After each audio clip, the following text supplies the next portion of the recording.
സകല മാനുഷ നിയമത്തിനും കർത്താവിന് നിമിത്തം കീഴടങ്ങുവിൻ. ശ്രേഷ്ഠ അധികാരി എന്ന് വെച്ച് രാജാവിനും ദുഷ്പ്രവൃത്തിക്കാരുടെ ദണ്ഡനത്തിനും സൽപ്രവൃത്തിക്കാരുടെ മാനത്തിനുമായി അവനാൽ അയക്കപ്പെട്ടവർ എന്ന് വെച്ച് നാടുവാഴികൾക്കും കീഴടങ്ങുവിൻ.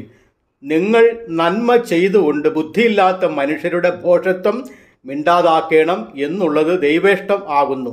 സ്വതന്ത്രരായും സ്വാതന്ത്ര്യം ദുഷ്ടതയ്ക്ക് മറയാക്കാതെ ദൈവത്തിൻ്റെ ദാസന്മാരായും നടപ്പിൻ. എല്ലാവരെയും ബഹുമാനിപ്പിൻ. സഹോദരവർഗത്തെ സ്നേഹിപ്പിൻ. ദൈവത്തെ ഭയപ്പെടുവിൻ. രാജാവിനെ ബഹുമാനിക്കുവിൻ. പത്രോസിൻ്റെ 1-ാം ലേഖനം 2-ാം അധ്യായം 13 മുതൽ 17 വരെയുള്ള വാക്യങ്ങൾ.